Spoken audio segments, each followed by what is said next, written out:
this particular parastatal and government agency to undertake their particular programs for the next couple of years to come. Remember, nuclear energy is one of the flagship under the sun, and we are still doing hydro and wind, but nuclear energy is one also the most important aspect of energy that this particular agency is undertaking. And right about now, I'm joined by the CEO.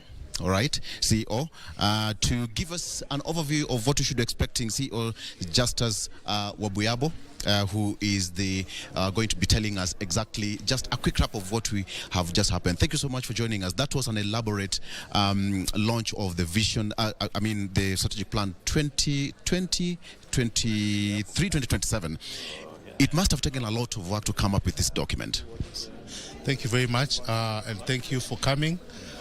Today, as you've witnessed, we had the opportunity to launch our strategic plan, and we were very glad that the CS who was to join us sent his peers to come and present him. And we've had a very successful launch with a lot of dignitaries present, including the DPP, a number of chairmen, a number of directors, a number of CEOs. And this has really gone very well. And I want to really thank my team at Nupea, the staff of Nupea. They've really worked around the clock to make sure that this is a success. And we also got a lot of support from the ministry and our board, led by our chairman, who is here, Engineer Ezra Odhiambo. With the support from the board, this work was very easy for us. And as you've witnessed, the easy part we've done it today. Now we're going to start the hard part. And as I indicated in my speech today, we have committed as management and staff of Nupea that we are going to implement everything that we've committed to in this document. And our strategy is to work with the government of Kenya to ensure that we commence bidding for the first nuclear power plant in 2026. Construction is earmarked to start in 2027. And as the PS has committed, we hope that this plant will be commissioned in 2034. Yeah. Yes. It's taking a lot of time, and as you correctly said during your remarks, it's a process that takes time. Why?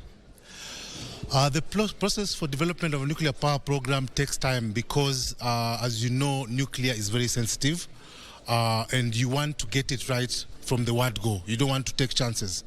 And as the chairman mentioned in his speech, there is a process that we have to follow, which is a process set by the International Atomic Energy Agency, which is the international body that is responsible for regulating all nuclear activities around the world. And this process involves 19 infrastructure issues. There are 19 issues that we have to look into. One of them is to ensure that we have stakeholder engagement. Yeah. As you may have heard, we've had a bit of issues about Kenyans raising concerns.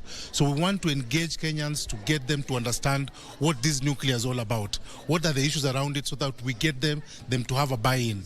We also have to do to work on the grid and also the development of the legal framework.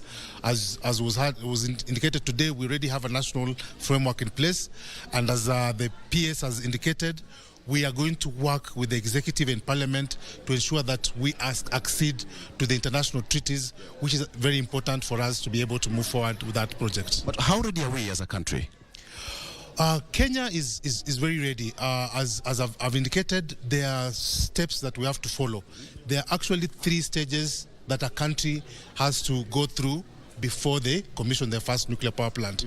The first one is to have an informed decision by the decision makers, and that was already made when nuclear was incorporated as part of our energy mix way back in 2010. Yes. Under the administration of President Mwai Kibaki.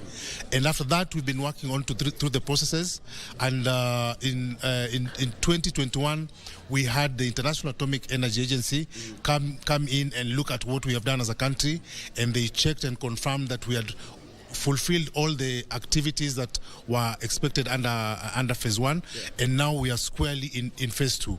Phase 2, there are also these activities, they're basically preparatory activities, which, as I've indicated, is finishing up with the legal framework, particularly in respect of the international instruments, and then at that point we'll now be able to move on to the second phase, which is the phase where we are able to invite bids and sign a contract for the construction of the nuclear power plant. See, before I let you go, the issue of global warming is here with us, but Kenya is also one of the biggest participants in eliminating this one.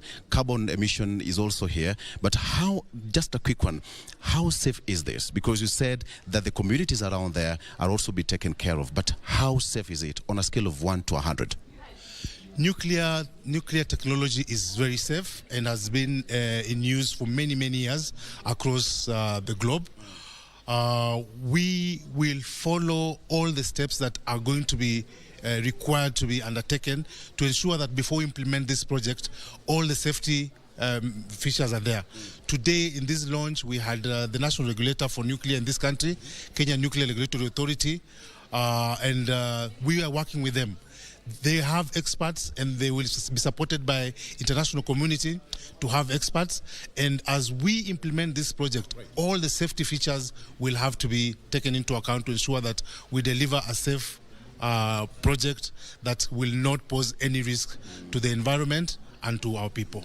CEO, you cannot work alone. Let me just have the chairman here. Let's you be called in some corner for some questions. Chair, thank you so much for joining us. First of all, what are the political, social, and even the economical aspects that you're dealing with as you come towards this, achieving this? As we come towards achieving this, we have to work very closely with the Parliament of Kenya, that the Senate and the National Assembly, in enacting the relevant legislation that guides the implementation and the use of nuclear technology in Kenya. What I want to emphasize at this point is that nuclear installations are actually the safest installations in the world, whether compared with hydro plants, compared with coal power plants, and even other institutions. Nuclear is the safest environment you can operate in. And Kenyans should be assured that we are going to comply with all the standards and regulations that relate to implementation of a nuclear power plant. Common Mwananchi needs to understand what's happening. Public participation, how are you carrying it out? Well, public participation, we engage in public participation, number one, through the National Assembly during the enactment of the relevant legislation, and we are still continuing with engaging relevant communities in explaining the use and the safety of nuclear technology. Yes. And we are making good progress, and we hope that in the near future it will be acceptable to all Kenyans, and they will be in a position to understand and appreciate the gains from use of nuclear power and the safety features. And I would want to emphasize once more that nuclear is very safe. And finally, thank you, finally, what are we looking at in the national grid once up and running? Once it is up and running, first and foremost, we'll replace all the thermal generating plants, that is the IPPs that have contributed to very expensive electricity tariffs in Kenya. And that therefore means that once the nuclear power plant is up and running, we expect to see the tariffs go down. And that will be a big achievement for this country, because the cost of power is one of the major contributors to high cost of production in the country. Yeah. Thank you so much, gentlemen, and congratulations for the launch of the strategic plan 2023-2027. Thank you so much. All right, now that brings us to a close on this launch of the strategic plan for the new pair here in Kawi Auditorium here in South Sea, and we're now taking you back to Broadcasting House for more programming from South Sea. I'm Victor Lo.